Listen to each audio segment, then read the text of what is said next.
Relationship कार्यक्रम श्रमणी सूर्य उप प्रवर्तनी doctor महासाध्वी Shri Sarita ji महाराज के सानिध्य में हुआ। कार्यक्रम का आयोजन रविवार 17 जनवरी 2016। कार्यक्रम का समय दोपहर 2 से शाम 5 बजे तक। कार्यक्रम स्थल ए ब्लॉक प्रशांत विहार जैन स्थानक आर्य समाज मंदिर के सामने।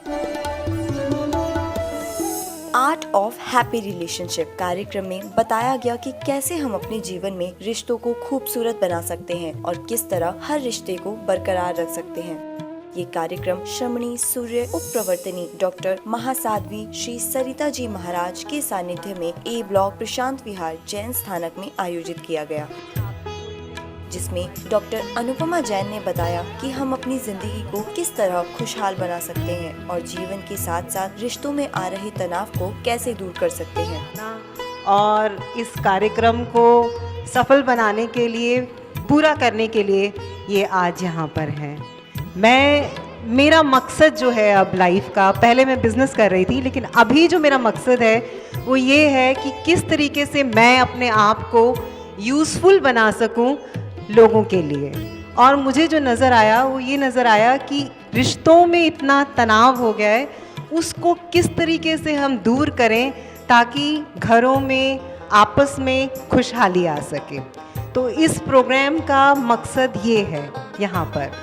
डॉक्टर जैन ने बताया कि आज बच्चों में कैसे कंपटीशन की भावना और एक दूसरे के प्रति ईर्ष्या बढ़ती जा रही है। आप जंगल में अकेले रह रहे हैं इतने सारे खजाने के साथ, अब क्या करेंगे? छिपाएंगे?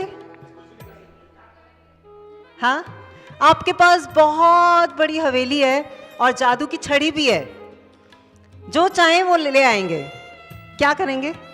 कुछ इमेजिन कीजिए, फैमिली को बुलाएंगे? नहीं, अभी वहां पे फैमिली नहीं है, आप खुद अकेले हैं। सपने देखना है आपको आपको सपने ही दिखाना है मुझे। आपको उस मुकाम पे मेरे को लेके जाना है जब आप मुझे बताएंगे कि इस पैसे के लिए जो हम सारी ज़िंदगी बिता रहे हैं उसका क्या इस्तेमाल है अगर आप अकेले हों। कोई यूज़ नहीं है, कोई यूज़ नहीं है। कितना खा लेंगे, कितना पहन लेंगे, सारे दिन जंगल में घूम रहे हैं, इतना धन है, क्या करेंगे उसका? उस वक्त जब आप अकेले खा रहे होंगे, अकेले इतनी बड़ी हवेली में रह रहे होंगे, गाड़ी में कहाँ जा रहे होंगे, जंगल में किससे मिलने जाएंगे? मैं आपको बताना चाहती हूँ, ज़रा कंसिडर कीजिए, क्या बिना रिश्तों के, बिना फैमिली के कोई लाइफ है? इतने सारे धन के साथ भी जो आप जिंदगी भर पाना चाहते हैं, उसके साथ कोई लाइफ है? विदाउट, अगर हमारे रिलेशन ही ना हो, कोई लाइफ नहीं है। हमारे लिए रिश्ते इतने इम्पॉर्टेंट हैं कि हमारे पास धन है, अगर उसको कोई एक्नॉलेज करने वाला ना हो, उसको कोई देखने वाला ना हो, तो क्या उसका कोई मूल्य है? मतलब हम किस पोजीशन पर हैं, हम रिच हैं, हम अमीर हैं या नहीं हैं, ये इस बात पर डिपेंड करता है कि लोग हमारे साथ हैं। साथ ही उन्होंने बताया कि हमारे जीवन में रिश्ते हैं इधर तो हम से हैं, आपने रिश्तों के क्या साथ सोचा ही था जो हमारा पूरा नहीं अस्तित्व हुआ? है। आज हर कोई अपनी खुशी पैसों के जरिए पाना चाहता है, क्योंकि आज हमारे जीवन में पैसों की अहमियत रिश्तों से ज्यादा हो चुकी है। तो मैं कहना चाहती हूँ कि किसी भी रिश्ते की शुरुआत करने से पहले हमारे पास एक ड्रीम इमेज होती है, सपना होता है कि एकदम ऐसा परफेक्ट इंसान मिले हमें जिसका पूरे संसार में कोई मुकाबला ना हो। चाहते तो यही है ना, यही चाहते हैं। आगे चलते हैं, लड़के को कैसी चाहिए और लड़की को कैसी चाहिए। हाँ, अब होता क्या है जब ये ड्रीम इमेज बदल जाती है, पता चलता है हस्बैंड आलसी है और सोते रहते हैं।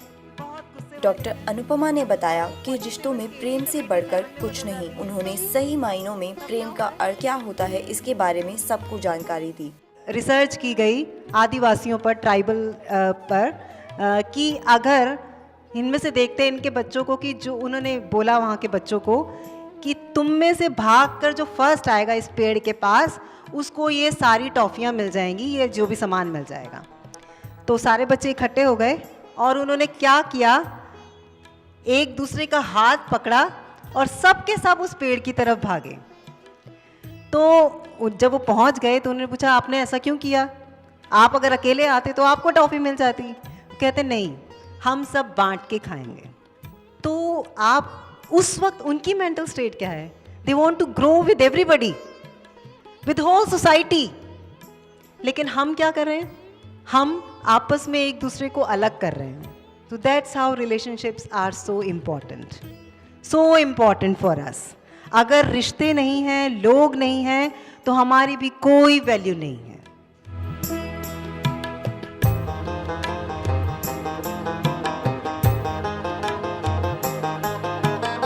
कार्यक्रम की शोभा बढ़ाते हुए आचार्य सम्राट पूज्य श्री सुभद्र मुनि जी महाराज ने भी आर्ट ऑफ हैप्पी रिलेशनशिप के बारे में अपने विचार व्यक्त किए कि यहाँ पर विराजित साधुओं जी महाराज से मिल करके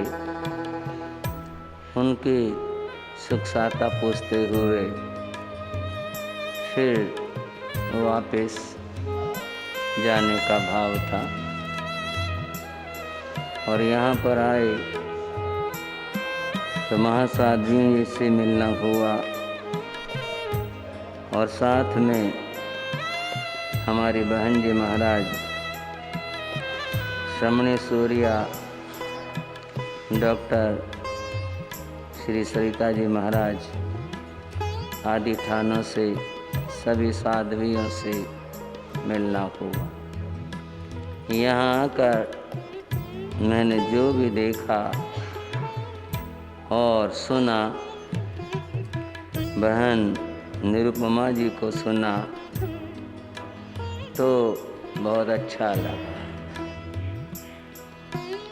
अगर मैं उपस्थिति की बात कहूँ तो शायद ये कहूँगा कि हम अपनी बात ज़्यादा लोगों तक नहीं पहुँचा पाए, या पहुँची भी हो तो वे इस कार्यक्रम के बारे में ठीक से परिचित नहीं हो पाए।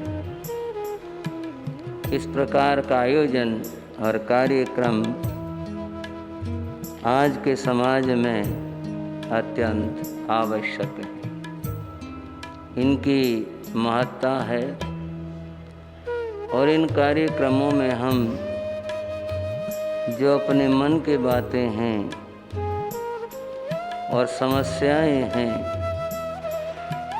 उनको सोच भी सकते हैं, छू भी सकते हैं।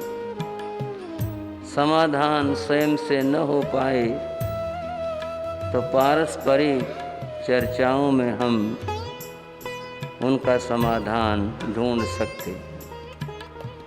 जैसे कि बहन निरुपमा जी अपनी बात प्रस्तुत कर रही थी और आप भाई बहन मनोयोग के साथ उनकी चर्चाओं से जुड़कर अपने भाव प्रतिक्रियाएं व्यक्त कर रहे थे।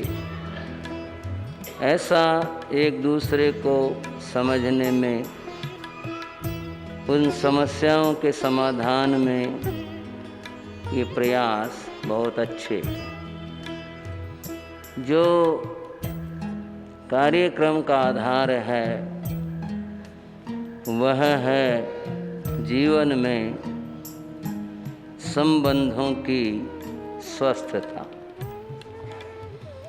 बंधुओं, 3 तरह के संबंध होते हैं। एक संबंध है रक्त का संबंध, एक संबंध है हृदय का संबंध, और एक संबंध है आत्मा का संबंध। रक्त का संबंध जन्म से जुड़ा। जिसने जहाँ जिस परिवार घर में जन्म लिया तो वहाँ जो उसके संबंध बने, ये माता पिता हैं, ये भाई है, बहन है, ये चाचा है, ये चाचा का बेटा है, ये अमुक रिश्ते में हमारा ये लगता है, उसका यह है। ये संबंध रक्त के संबंध हैं। हृदय के संबंध मैत्री का आधार देते हैं, जिनसे कोई जातीय संबंध नहीं, कोई दूर का वास्ता नहीं, कोई परिचय नहीं। कभी कोई कहीं पर मिला, कुछ बात हुई और हृदय ने उसे स्वीकार किया, उसने हमें स्वीकार किया, संबंध बन जाते।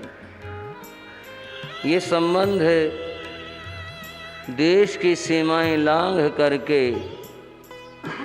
और भी दूर तक कहीं भी रहे व्यक्ति वहीं पर बन जाते हैं। माध्यम कोई भी हो, चाहे पत्र हो, चाहे कोई लेख हो, चाहे फोन हो, कोई भी माध्यम बने, संबंध बन जाते। और तीसरे संबंध आत्मा के संबंध होते। आत्म संबंध आध्यात्मिक होते हैं। उनका संबंध इस तरह से है जैसे गुरु और शिष्य का संबंध, जो समर्पण से, ज्ञान से सिंचित होते हैं, जिनके पीछे कुछ लक्ष्य होता है। तो ये संबंध आत्मा के संबंध है। बंधुओं, दो संबंधों की चर्चा अपेक्षित है। रक्त का संबंध न तो बनाया जाता है और न वह तोड़ा जाता है। दो भाई आपस में बोलना छोड़ दें 100 बार छोड़ दें, लेकिन भाई रहेंगे, उसे कौन मिटा सकता है? रक्त का संबंध है, वे रहते हैं।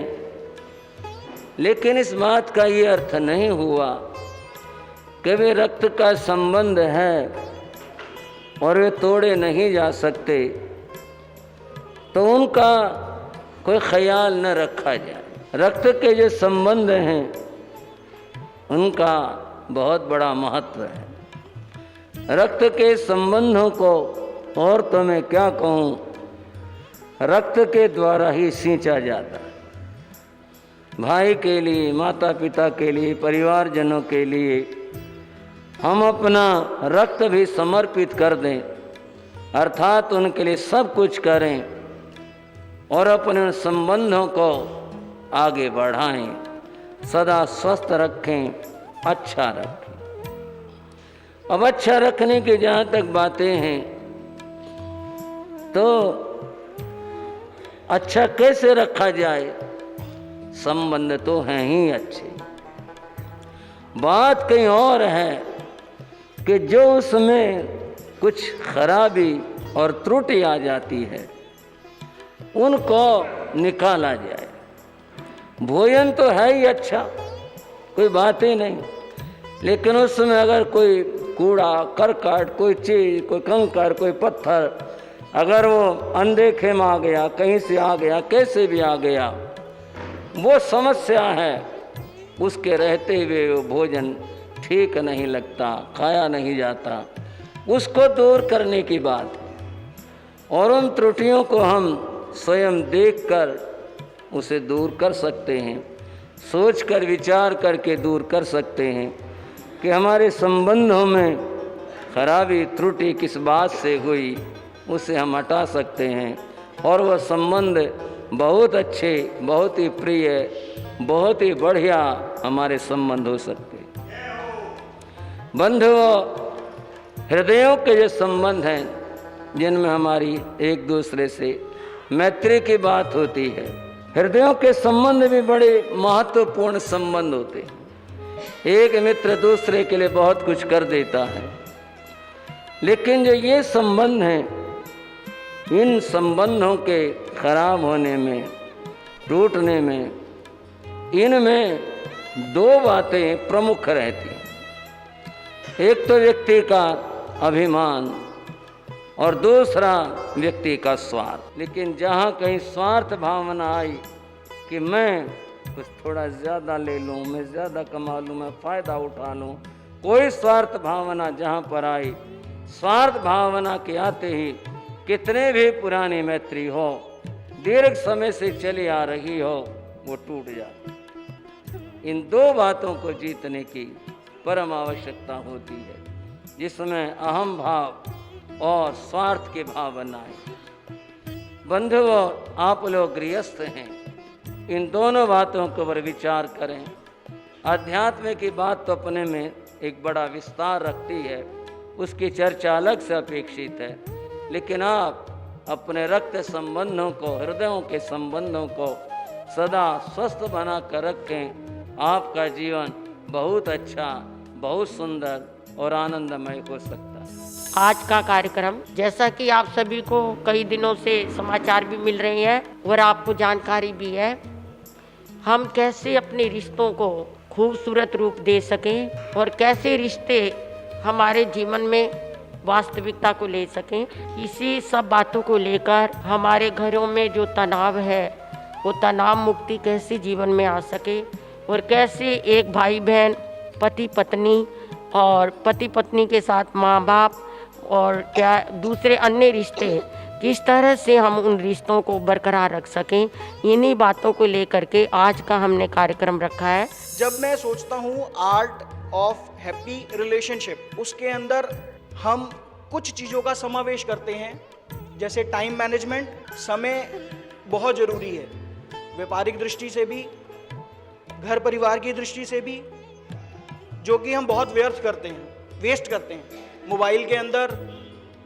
फालतू की बातों के अंदर, गॉसिप्स के अंदर, जो हमें नहीं करना चाहिए। Second thing, positivity.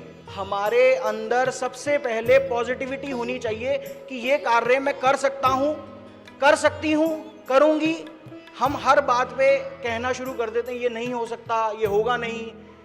ऐसा नहीं, अगर आप हर कार्य में ये सोचेंगे कि ये हो सकता है, होगा, और मैं कर सकती हूँ, ये करूँगी, तो 100% डैम श्योर है कि वो होगा ही होगा। तीसरी चीज़ आती है बॉडी। हमारा जो शरीर है, हम शरीर को स्वस्थ रखें, शरीर को सही रखें, मेंटेन करें, तो आर्ट ऑफ हैप्पी रिलेशनशिप वो सुचारू रूप से चलेगी।